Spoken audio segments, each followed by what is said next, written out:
Hello everyone, welcome to Sanmarga classes. 17ನೇ ಪ್ರಶ್ನೆ, ಪೌರ ಮತ್ತು ಪೌರತ್ವ ಎಂಬಂತಹ ಚಾಪ್ಟರ್ ಇಂದ ಭಾರತದ ಪೌರತ್ವ ಪಡೆಯುವ ವಿಧಾನಗಳು ಯಾವುವು ಅಂತ ಕೇಳಿದ್ದಾರೆ. ಭಾರತದ ಪೌರತ್ವ ಪಡೆಯುವುದಕ್ಕೆ 5 ವಿಧಾನಗಳಿವೆ ಮಕ್ಕಳು. ಮೊದಲನೆಯದಾಗಿ ಜನ್ಮದತ್ತ ಪೌರತ್ವ. ನಮ್ಮ ದೇಶದಲ್ಲಿ ಜನಿಸಿದ ಪ್ರತಿಯೊಬ್ಬ ವ್ಯಕ್ತಿಯು ದೇಶದ ಪ್ರಜೆಯಾಗಿದ್ದಾನೆ. ಅದು 26 ಜನವರಿ 1950 ನಂತರ. ಓಕೆನಾ. ಎರಡನೇದಾಗಿ ರಕ್ತ ಸಂಬಂಧ.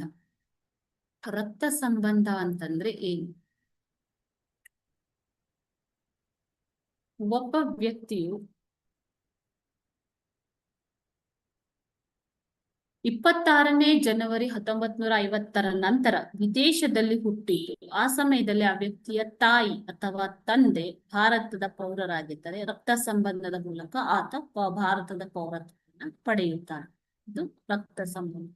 ಮೂರನೆಯದಾಗಿ ನೋಂದಣಿ ಪೌರತ್ವ. ಭಾರತೀಯ ನಾಗರಿಕನಲ್ಲದ ಯಾವುದೇ ವ್ಯಕ್ತಿಯು ನೋಂದಣಿಯ ಮೂಲಕ ಭಾರತ ಸಂವಿಧಾನದ ಪ್ರಕಾರ ಪೌರತ್ವ ಕಾಯ್ದೆ ಪ್ರಕಾರ ನೋಂದಣಿ ಮಾಡಿಸಿಕೊಂಡು ಪೌರತ್ವವನ್ನು ಪಡೆದುಕೊಳ್ಳಬಹುದು.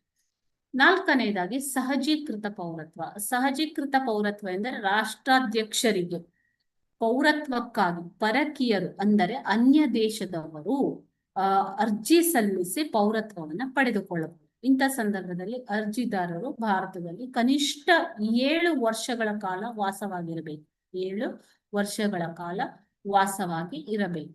ಓಕೆನಾ. ಕಂಡೀಷನ್ ಮತ್ತು ಇನ್ನಿತರ ಕೆಲವು ನಿಬಂಧನೆಗಳನ್ನ ಆತ ಪೂರೈಸಬೇಕಾಗುತ್ತದೆ. ಈ ರೀತಿಯ ಮೂಲಕ ಸಹಜೀಕೃತ ಪೌರತ್ವವನ್ನು ಪಡೆದುಕೊಳ್ಳಬಹುದು. ನೂತನ ಭೂಪ್ರದೇಶ ಸೇರ್ಪಡೆಯಿಂದಾಗಿ ಸಿಗುವಂತಹ ಪೌರತ್ವ. ಯಾವುದಾದರೂ ನೂತನ ಭೂಪ್ರದೇಶವನ್ನ ಭಾರತಕ್ಕೆ ಸೇರ್ಪಡಿಸಿಕೊಂಡರೆ ಭೂಪ್ರದೇಶದಲ್ಲಿರುವಂತಹ ಜನತೆ ಭಾರತ ಸರ್ಕಾರದ ಆದೇಶದ ಮೂಲಕ ಭಾರತದ ಪೌರತ್ವವನ್ನು ಪಡೆದುಕೊಳ್ಳುತ್ತಾರೆ. ಇದು ಭೂಪ್ರದೇಶದ ಸೇರ್ಪಡೆ ಮೂಲಕ ಸಿಗುವಂತಹ ಪೌರತ್ವ. ಈ ರೀತಿಯಾಗಿ 5 ವಿಧಾನಗಳಿವೆ ಭಾರತದ ಪೌರತ್ವವನ್ನ ಪಡೆದುಕೊಳ್ಳಲು. ಓಕೆ. ಒಂದು ಜನ್ಮದತ್ತವಾಗಿ ಸಿಗುವಂತಹ ಪೌರತ್ವ. ಭಾರತದಲ್ಲಿ ಹುಟ್ಟಿದ್ದ ವ್ಯಕ್ತಿಗೆ ಭಾರತದ ಪೌರತ್ವ ಸಿಗುವಂಥದ್ದು 1950 ಜನವರಿ 26 ನಂತರ. ರಕ್ತ ಸಂಬಂಧದ ಮೂಲಕ ಅಂತಂದ್ರೆ ಭಾರತದಲ್ಲಿ ವಿದೇಶದಲ್ಲಿ ಹುಟ್ಟಿದ್ದರೂ ಕೂಡ ಆತನ ತಂದೆ ಅಥವಾ ತಾಯಿ ಭಾರತೀಯರಾಗಿದ್ದರೆ ಆತನಿಗೆ ಭಾರತೀಯ ಪೌರತ್ವ ಸಿಗುವಂಥದ್ದು.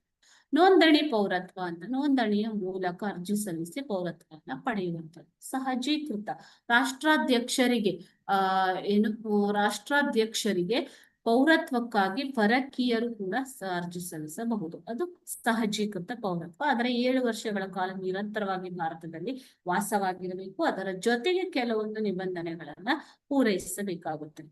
ನೂತನ ಭೂಪ್ರದೇಶದ ಸೇರ್ಪಡೆಯಿಂದ ಸಿಗುವಂತಹ ಪೌರತ್ವ. ಈ ರೀತಿಯಾಗಿ 5 ವಿಧಾನಗಳಿವೆ. Thank you.